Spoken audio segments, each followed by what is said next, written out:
भारतीय बाजारों में तेजी का ट्रेंड बरकरार है और इसका फायदा उठाने के लिए कई सारी कंपनीज एक के बाद एक अपने आईपीओ को लॉन्च कर रही हैं।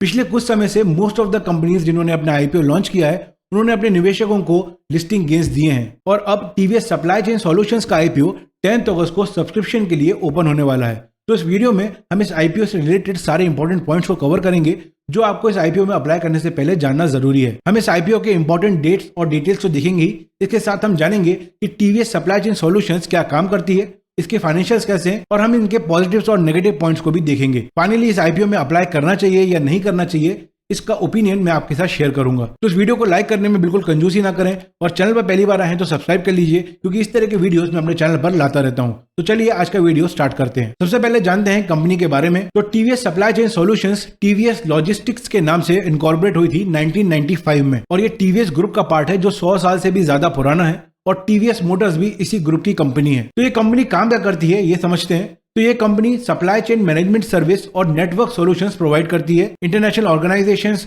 Government departments and large and medium size businesses को। तो ये एक लॉजिस्टिक कंपनी है और ये sourcing, procurement, integrated transportation, logistic operation centres, in plant logistic operations, finish goods, after market fulfilment and supply chain consulting ये सब कस्टमर्स को प्रोवाइड करते हैं। ग्लोबली जो उनके कस्टमर्स हैं वो 72 फॉर्च्यून 500 कंपनीज हैं और इंडिया में 25 फॉर्च्यून 500 कंपनीज में से इनके कस्टमर्स हैं। तो काफी बड़ी कंपनीज इनके साथ बिजनेस करती है। अब कंपनी के फाइनेंशियल्स को जल्दी से देख लेते हैं। तो टोटल एसेट्स को देखें तो 2020 में ये 5462 थी, फिर 2021 में ये कम हो गई, फिर 2022 में ये फिर से बढ़ गई और 2023 में इस समय 6210 है। टोटल रेवेन्यू भी हर साल बढ़ रहा है लेकिन ये धीरे धीरे बढ़ रहा है। तो 2023 में जो इनका रेवेन्यू है वो 10,311 करोड़ का हो गया है। अब बात करें अगर इसके मेन इशू की, जो मेन प्रॉब्लम है इस कंपनी की वो ये है कि जो प्रॉफिट आफ्टर टैक्स है वो 2020, 2021 और 2022 में नेगेटिव में है, यानी कि 3 साल से ये कंपनी लॉस में थी लेकिन लॉस लगातार कम होता गया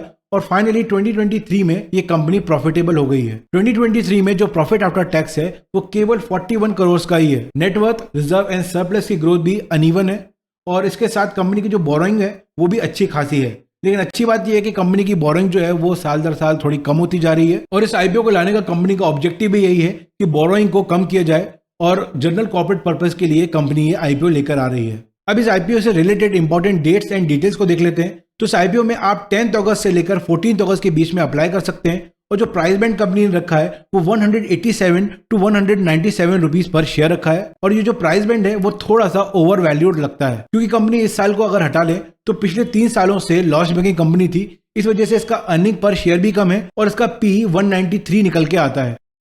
यहाँ पर जो लॉट साइज है वो 76 शेयर्स का है और मिनिमम आपको एक लॉट खरीदना होगा और एक लॉट की प्राइस है 14,972 rupees. Retail investor maximum 13 lot के लिए अप्लाई कर सकते हैं जिसके लिए आपको देने होंगे 1,94,636 रुपीज और बाकी जो हाई नेटवर्थ इंडिविजुअल्स के लिए जो डिटेल्स है वो आप स्क्रीन पर देख सकते हैं।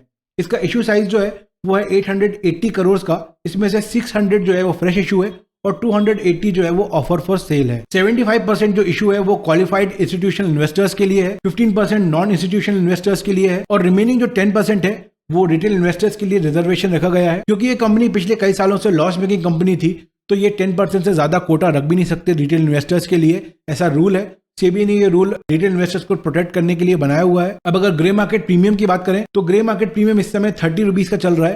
तो एस्टिमेटेड लिस्टिंग प्राइस यहाँ पर 227 की होगी और ये केवल 15% का गेन है। तो ग्रे मार्केट में इस आईपीओ की डिमांड ठीक ही चल रही है, बहुत अच्छी नहीं मान सकते इसको। हो सकता है इस आईपीओ की आगे जाके डिमांड बढ़े, हमें ये देखना होगा। और फाइनली क्वेश्चन ये है कि क्या इस आईपीओ में अप्लाई करना चाहिए या इस आईपीओ को अवॉइड करना चाहिए। तो दोस्तों अपना ओपिनियन शेयर करने से पहले अगर आपके पास या आपके फैमिली में किसी के पास डीमैट अकाउंट नहीं है तो डिस्क्रिप्शन में दी गई लिंक पर जाके आप अपना डीमैट अकाउंट ओपन करवा सकते हैं। अब मेरी राय इस आईपीओ को लेकर क्या है उस पर बात कर लेते हैं। तो पर्सनली मेरा मानना है कि इस आईपीओ में अप्लाई करना थोड़ा सा हाई रिस्क है। हो सकता है कि यहाँ पर 10 से 20% की लिस्टिंग गेन्स मिल जाए और हो सकता है कि ये नेगेटिव लिस्टिंग में भी ओपन हो, लेकिन ये सब इस बात पर डिपेंड करता है कि आने वाले समय पर ग्रे मार्केट में कैसी इसकी डिमांड रहती है और जो एंकर पोर्शन है वो कितना सब्सक्राइब होता है। इस आईपीओ की जो ग्रे मार्केट में भी लो डिमांड दिख रही है उसका कारण ये हो सकता है कि जिन्होंने प्राइसिंग रखा है ये काफी एग्रेसिव है। हालांकि कंपनी के फाइनेंशियल्स जो है वो पिछले 1-2 साल से इंप्रूव हुए हैं लेकिन इसका ये मतलब नहीं है कि आप हाई प्राइसिंग पर अपने आईपीओ को लेकर आए। कंपनी फ्यूचर में कैसा ग्रो कर पाएगी, कैसा स्केल कर पाएगी, ये इस बात पर डिपेंड करता है कि ये डिजिटल टेक्नोलॉजीज को किस तरीके से यूज करते हैं